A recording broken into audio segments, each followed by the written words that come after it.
Comment soulager le bas de son dos quand on est au bureau? C'est ce que je vais vous expliquer dans cette petite vidéo.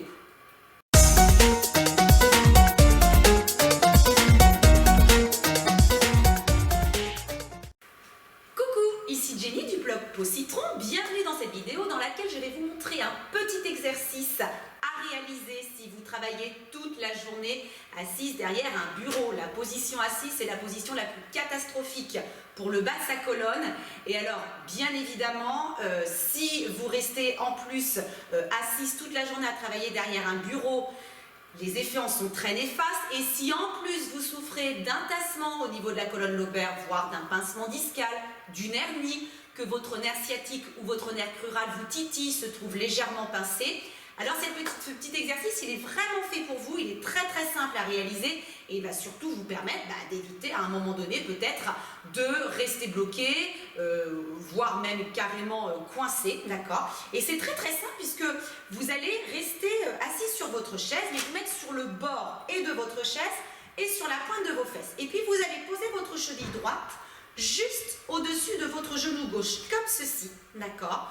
Vous allez poser une main à l'intérieur du genou, l'autre main au niveau de la cheville. Et très important pour bien localiser au niveau du nerf sciatique notamment, on va fléchir la pointe de pied. On va ramener les orteils comme ça vers soi.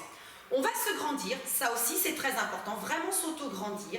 Et à partir de là, en conservant cet auto-grandissement, on va se connecter à sa respiration parce que le souffle est très important là encore.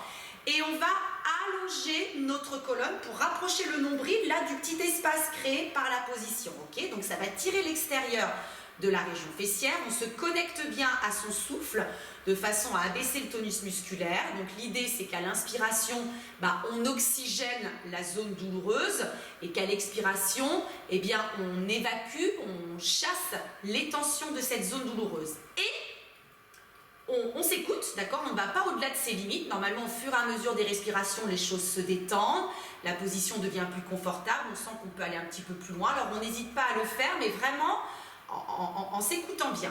Il est tout à fait possible d'accentuer cet étirement en exerçant une pression avec la main contre le genou. Vous allez voir, vous allez sentir tout de suite que ça tire davantage. Ok, mais ça, c'est vraiment propre à chacun. Et puis, on tient ainsi. Allez, je dirais entre 5 et 10 cycles respiratoires, ou peut-être jusqu'à ce qu'on ressente une amélioration, mais très sincèrement, au bout de quelques respirations, ce sera le cas. Et puis, on se redressera en douceur. On fait des choses en douceur, on vient de se faire du bien, donc attention. Et puis, on fera la même chose de l'autre côté. On installera notre cheville gauche au-dessus du genou droit, la main à l'intérieur du genou, l'autre au niveau de la cheville. Je localise bien l'étirement, je ramène donc la pointe de pied dans ma direction, je me grandis, je m'auto-grandis et j'allonge ma colonne pour rapprocher le nombril du petit espace là créé par la position. Je me connecte à ma respiration, je m'écoute, je fais les choses doucement, vraiment pour me faire du bien. Et puis, si je me sens capable ou si vraiment ça me fait du bien d'aller un petit peu plus loin dans l'étirement, à ce moment-là, je peux me permettre d'exercer une pression avec la main à l'intérieur du genou.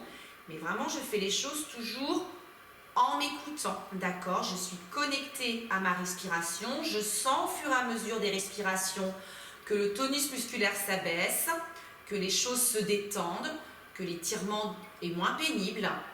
Et puis, à partir de là, je pourrai relâcher tout en douceur. Et n'oubliez pas qu'il est également important de régulièrement vous lever de votre chaise pour faire quelques pas, d'accord? De façon à un petit peu huiler tout ça, les rouages de la mécanique de votre colonne lombaire qui fonctionne de pair avec le bassin, bien évidemment. Mais ce petit exercice, n'hésitez pas à le réaliser, surtout si vous souffrez, plusieurs fois dans la journée et vous allez voir qu'il va vraiment vous procurer une sensation de bien-être. Si vous avez aimé cette vidéo, n'hésitez pas à la liker, à la partager et puis retrouvez-moi également sur mon blog peaucitron.com ou les réseaux sociaux Facebook peaucitron.com, Instagram peaucitron.com. Et puis si comme 90% des Français, vous souffrez du dos et que vous avez réellement envie d'en finir avec ce mal de dos, eh bien, je vous invite à retrouver mon programme Plus jamais mal au dos. L'unique programme qui répond au mal du siècle avec un cocktail d'exercices précis, sans contre-indication, à réaliser 3 fois par semaine pour des résultats réels, visibles. Je vous invite vraiment à d'ailleurs regarder les témoignages en 3 semaines. Je vous laisse là et je vous dis à très vite dans une prochaine vidéo.